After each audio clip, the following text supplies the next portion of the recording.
for this place on the corner of Lyons and the youth service. Thank God that for many of us, the clarity of the gospel was brought out. But I thank God I have a foundation years ago. And you know something? I get to appreciate it more and more the older I get. Just as the song says, he gets sweeter and sweeter as the days go by. Y'all know what I'm talking? Do y'all understand about the faithfulness of God in terms of what he did?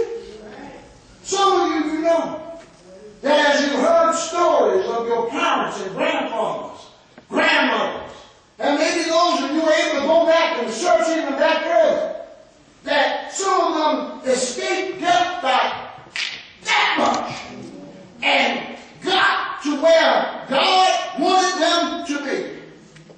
And you need to thank God, because if anything happened to them, you wouldn't be here. You wouldn't be here. It was the faithfulness of God that brought us through. So that even when, you know, and help me. I was just thinking, and I remember one conversation with Denise Young, and she was telling me that she did what you said. You didn't know the original tune of Amazing Grace, right? For a long time, because she thought it was. Am I telling the story right?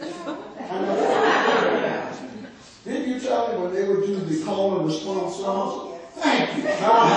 Please stand up. And, so that what did you say? What did you say? We did have this conversation. Thank you very much. I didn't ask you last week. But what did you say?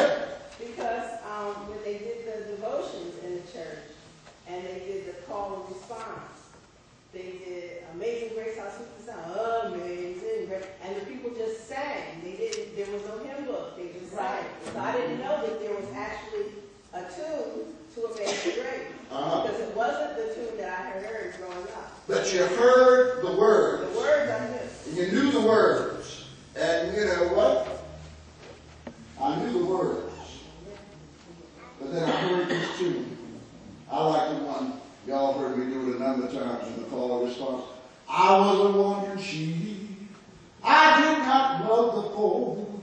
I did not hear my Savior's voice. I would not be controlled. And then y'all say, I was a wandering sheep that did not know the fold. And old Dick would say, I did not heed the Savior's voice. I did not heed the Savior's voice. I would not be controlled. I would not be controlled. Then you can just take that anywhere. You say, Amazing Grace, how sweet the sound that saved a wretch like me. Amazing Grace, how sweet the sound. What? That saved a wretch like me. I once was lost, but now I'm found.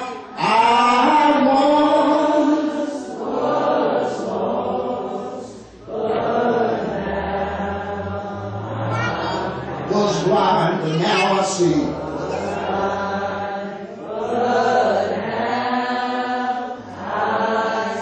Then after that, even that what they've done, and they would just say sometimes if you didn't have the word, they would just say, just moan. They would say, the devil don't know what you're saying when you moan. Huh? He don't know. But they would do that. And just like, and that was that spirit, and that was part of the bridge that got us here. Because in the midst of that, we knew that God was faithful. Hallelujah! Hallelujah! Still is. Yes. He is. Hallelujah. So while I thank God for the privilege and for the opportunity to go to school and to learn about Luther, and to learn about Zwingli, and to learn about John Knox. I almost said Paul Knox. What Paul Knox said? John Knox and others. Well, I had the privilege and I knew that and everything. And while I was able to synthesize those things, I still understand and I appreciate that what Ron said. I'm glad he made me black. Because what? We used to say he redeemed my blackness. He redeemed my spirituals. He redeemed my songs. He redeemed my spontaneity. He redeemed me because he wanted me to be the best me that I can be. He didn't want me to be like you. He doesn't want you to be like me. And we shouldn't try to imitate this or imitate that. He wants you to be the best you. Why? Because God is faithful. And we can't help but think of that faithfulness to understand that it was because of that faithfulness God raised up men and women who started churches. Men and women who had no money, maybe a plot of land, but they believed that God is who he says he is. And they did something totally crazy to our standards. They said, he'll do it. And somehow, monies and things came in, and they were able to build those buildings. They were able to house those kids. They were able to have all of the choirs. They were able, as I told you the other week, they were able to raise money to send many of those who didn't have money to go to school, but they just did that. Dr. E.B. Hill talked about the time when he was called into the ministry.